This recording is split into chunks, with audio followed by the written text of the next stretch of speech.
La dernière journée de stage s'appelle la sagesse de la ménopause et de la phase prémenstruelle. Ces deux thèmes sont ensemble parce qu'ils correspondent à la même saison dans le rapprochement avec les saisons de l'année. Toutes les deux sont en lien avec la phase de l'automne. Et ce qui les rapproche aussi, c'est à quel point elles sont mal vues, toutes les deux. Mal vues, mal vécues. Pour commencer par la ménopause, encore beaucoup de femmes, d'après ce que j'entends, sont encore inquiètes à l'approche de la ménopause, ou pendant qu'elles y sont, la vivent mal. Et de manière encore plus générale, c'est une phase qui est mal vue et mal connue.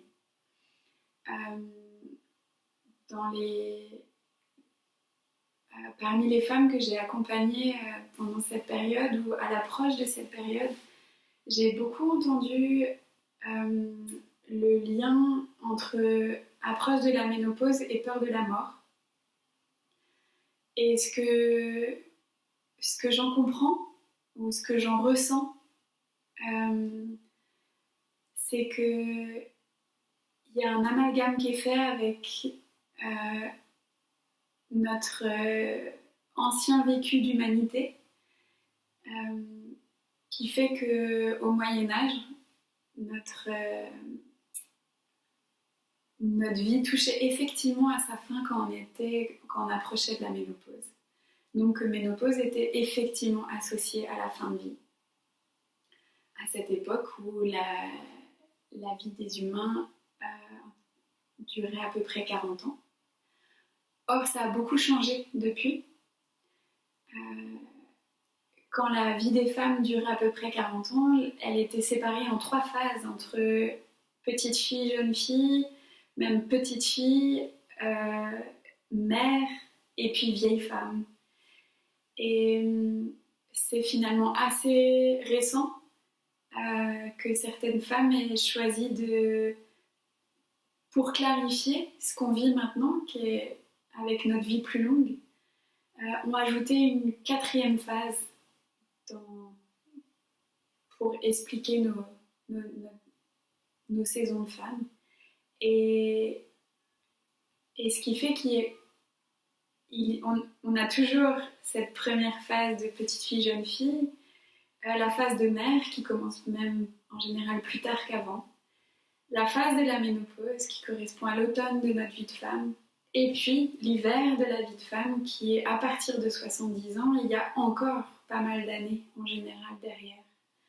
Donc nos conditions ont vraiment changé. Et ce qui fait que cette phase de la ménopause, elle permet de vivre quelque chose de vraiment spécifique qui est probablement assez récent dans notre histoire d'humanité. Et c'est une opportunité pour les femmes qui approchent et qui traversent cette période de remettre à jour leur identité de femme.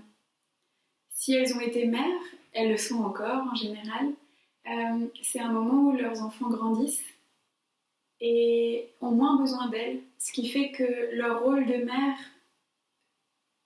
devient moins primordial qu'il a été au départ. Et c'est souvent un moment de remise en question de qui suis-je en tant que femme, si ce n'est plus mon rôle de mère qui m'identifie ou qui me caractérise mon identité de femme. Donc c'est une magnifique opportunité de mise à jour au niveau de notre identité de femme. Et c'est aussi une période de récolte, c'est l'automne, c'est la période des récoltes, et une récolte spécifique qui est de qu'est-ce que j'ai appris tout au long de ma vie de femme jusque-là, au long des précédentes saisons de ma vie de femme. Et qu'est-ce que j'en fais maintenant ? Qu'est-ce que je souhaite en partager maintenant ? Et c'est quoi ma manière unique d'être au monde en tant que femme ?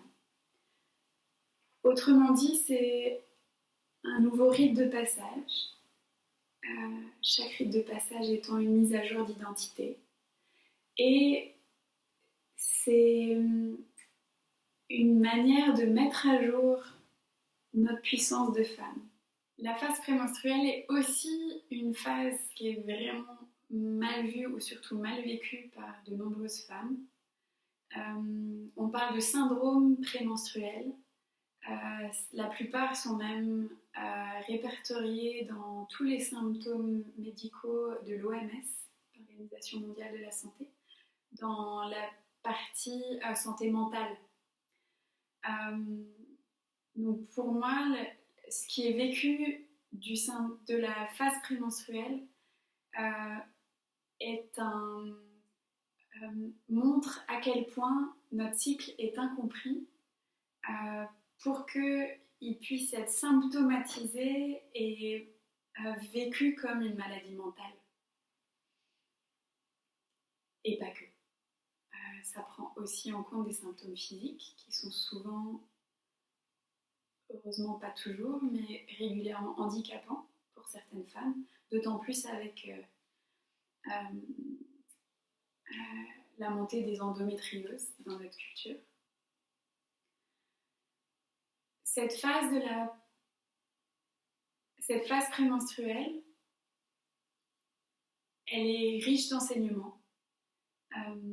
Je parlais du lien avec l'automne pour la ménopause, et là on peut faire le même parallèle, que c'est une phase de récolte et que à toute phase prémenstruelle, on se retrouve à entendre notre corps à sa manière, nous montrer qu'est-ce qui fonctionne dans notre vie et qu'est-ce qui ne fonctionne pas. C'est ça nos récoltes. Or, en général, ce qui ne fonctionne pas dans notre vie fait beaucoup plus de bruit. Et ça prend la forme d'irritation, tout ce qu'on ne supporte pas. Ça prend la forme de fatigue, ça prend la forme de... par exemple, ne plus supporter notre entourage, ne plus vouloir faire certaines choses, des émotions qui émergent. Voilà. Les récoltes peuvent être sous forme physique, peuvent être sous forme émotionnelle. C'est un rendre visible de ce qui fonctionne et ce qui ne fonctionne plus. Et quand on commence à le prendre en compte, à l'écouter, eh ben on peut, au cycle prochain qui démarre, après les premières lunes, petit à petit mettre en place des changements pour que notre vie soit plus ajustée. Et c'est en ça que nos cycles menstruels, dans leur entièreté de cycle, sont vraiment sont notre enseignant chaque mois pour que notre vie soit la plus ajustée possible. Elle soit à la couleur de qui nous sommes, elle soit à la hauteur de qui nous sommes, soit alignée avec qui nous sommes au moment présent. Et donc dans cette journée de stage, l'intention, ça va être d'aller à la rencontre de la sagesse de cette phase qui prend deux formes dans notre vie, entre la phase prémenstruelle pour notre cycle menstruel et la phase de la ménopause, comme saison de vie de femme. Ces 4 journées de stage pour femmes vont avoir lieu à Pâques,